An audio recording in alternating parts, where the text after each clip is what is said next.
और हम सभी को पता है कि असंगठित क्षेत्र में मजदूरों साथियों की संख्या बहुत ज़्यादा है। हालांकि यहाँ एक सामने नजर है कि भोजन माता यूनियन के ऊपर साथी ने बात रखा, और मेरे अनुसार भोजन माता यूनियन भी असंगठित क्षेत्र के महिला मजदूरों की यूनियन है,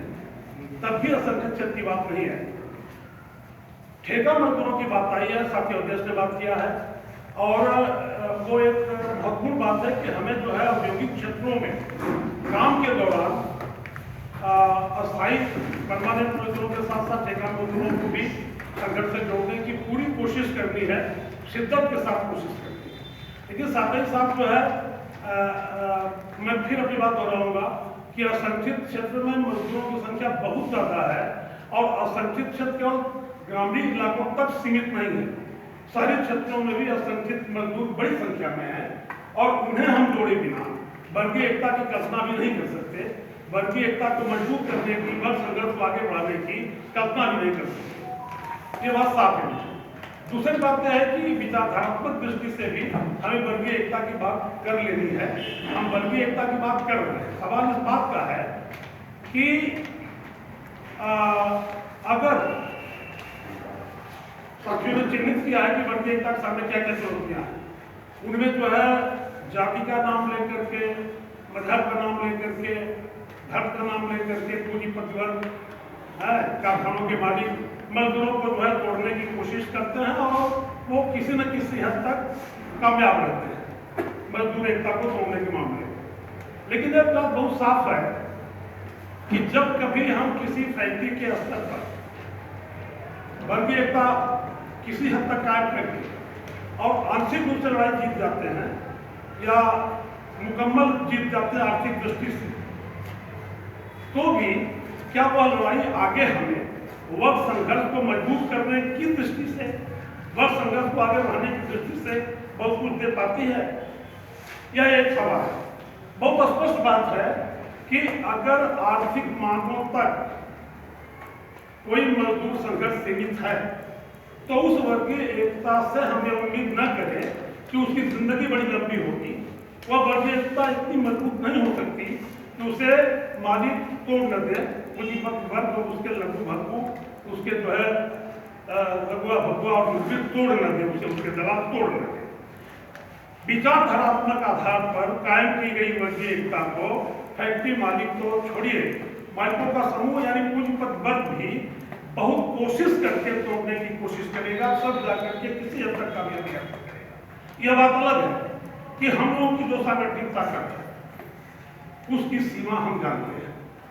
लेकिन अगर हम अपनी ताकत को बढ़ाएं और विचारधारात्मक आधार पर यानी मजदूर वर्ग की विचारधारा को सामने रखकर हम आर्थिक लड़ाई के दौरान आर्थिक लड़ाई में शामिल मजदूर साथियों को वर्गीय चेतना से लैस करें, तो निश्चित तौर पर उस आर्थिक लड़ाई के दौरान हासिल किए गए अनुभवों से हम वर्ग संघर्ष में उतरने वाले ढेरों ऐसे मजदूर साथियों को खड़ा कर देंगे जिनको फैक्ट्री मालिक तो क्या बड़ी से बड़ी ताकत यानी पूंजीपति वर्ग की पूरी ताकत भी पीछे नहीं कर पाएगी। अभी साथी बात कर रहे थे, साथी मेरे पास सकते हैं, उन्होंने बहुत ही मतलब महत्वपूर्ण बातें कुछ किया है। मैं तो सुनना चाहता था थोड़ा, लेकिन खैर उन्होंने लगभग उसकी बात पूरी कर लिया है। तो निश्चित तौर पर उन्होंने जो इंगित किया है वो अपनी भाषा में ही कहना चाहते थे कि मजदूर वर्ग की विचारधारा यानी सर्वहारा वर्ग की सेवा करने वाली विचारधारा यानी मार्क्सवादी विचारधारा को आगे करके हम आर्थिक लड़ाई के दौरान आर्थिक लड़ाई में शामिल मजदूर साथियों को वर्ग चेतना से लैस करके ही हम वर्ग संघर्ष को मजबूत कर सकते हैं, उसे आगे बढ़ा सकते हैं और ऐसी मंजिल में पहुंचा सकते हैं कि उस वर्गीय एकता को पूंजीपति वर्ग उनके दलाल नहीं तोड़ पाएंगे, उनकी पूंजीपति वर्ग के हित में काम करने वाली राजनीतिक पार्टियां नहीं तोड़ पाएंगी। कानूनवाद, कानून को समझने की जरूरत है, कानून को समझकर उसका इस्तेमाल मजदूर आंदोलन में करने की जरूरत है, लेकिन हमें कानूनवाद का शिकार होने से बचना है। मैं थोड़ा हवाला दूंगा। 1905 में रूसी कम्युनिस्ट पार्टी ने, बोल्शेविक पार्टी ने लेनिन के नेतृत्व में जो क्रांति शुरू किया था, वो 1907 का अंत आते आते विफल हो गया। तब लेनिन ने भी कानूनवाद को जो है कहा था कि इसे लागू किया जाए। हमारी जो ताकत है वो काफी कमजोर हो चुकी है, बहुत सारे साथी जो है भूलकर तरीके से काम कर रहे हैं। ऐसे में हमें जो है कानूनी रास्ता भी अपनाना चाहिए। और उन्होंने रूसी संसद जिसे धुआं कहा जाता है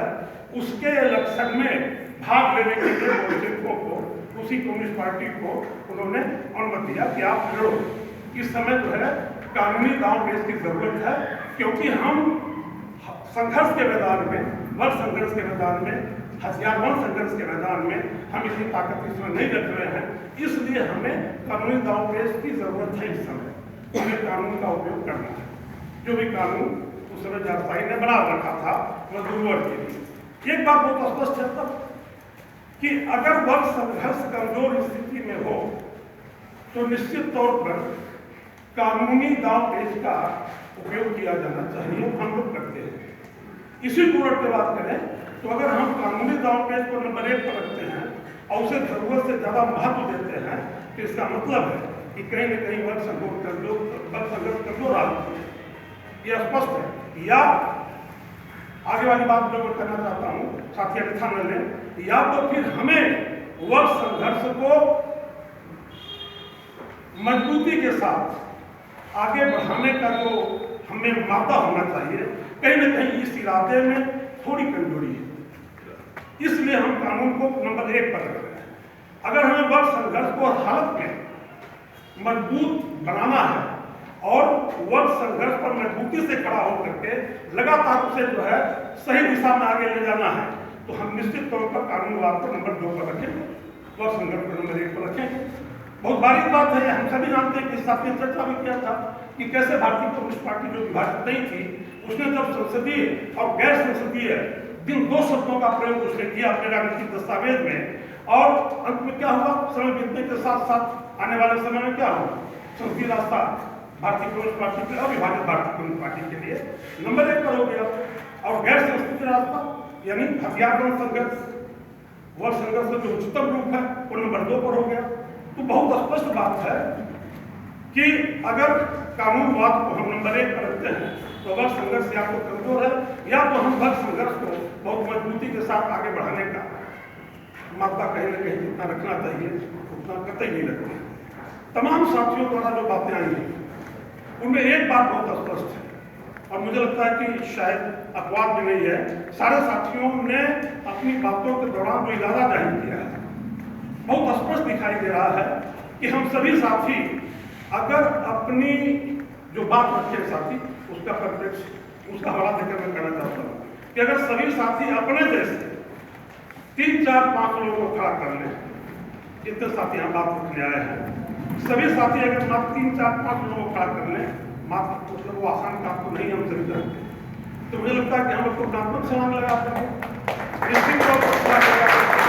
और तब जब हम लोग अगली बार साफ कर रहे होंगे तो यहाँ जो है इसका स्तर और उन्नत होगा और ऊंचा होगा, गुणवत्ता की दृष्टि से भी और संख्या की दृष्टि से। इसलिए मुझे लगता है कि हम लोग को बिना हारे थे, क्योंकि हम लोग सरधारा वर्ग की विचारधारा के वाहक हैं और पूरी ईमानदारी से हम लोग जो है बात पर अमल करते हैं मौत के आधार पर। इसलिए हम लोगों को पूरी मजबूती के साथ, मजबूत इरादे के साथ अपने जैसे 3, 3, 4, 4, 5, 5 लोगों को बिना हताश निराश हुए खड़ा करने की जरूरत है। हम लोग जो भी काम कर रहे हैं हम सबको पता है कि वो कुछ दिनों का, कुछ महीनों का केवल काम नहीं है, और आने वाले कुछ समय में ही उसका परिणाम दिखाई देगा। इसलिए हमें आर्थिक लड़ाई के दौरान पूरे मजबूत इरादे से जो है वर्गीय संघर्ष को आगे ले जाते हुए हमें उस मंजिल तक मजदूर आंदोलन को पहुंचाना है जहां पहुंचा करके हम CPI, CPM, BMS इंटर करने की बात नहीं कर रहा। मैं संशोधनवादी कम्युनिस्ट पार्टियों के ट्रेड यूनियन सेंटर्स की बात कर रहा। उन्होंने जो भाव मिलकर रखा है मजदूर आंदोलन के दौरान, जिस तरह उन्होंने मजदूर आंदोलन को भटका रखा है और मजदूर आंदोलन को अर्थवाद और अवसरवाद का शिकार बना रखा है, हम उनकी इस चालबाजी का, उनकी इस साजिश का, मजदूर आंदोलन को कमजोर करते जाने के उनके इस षड्यंत्र का अच्छी तरह मुकाबला कर सकते हैं मजदूर वर्ग की विचारधारा पर अमल करके। इस बातों के साथ मैं अपनी बात खत्म करता हूँ।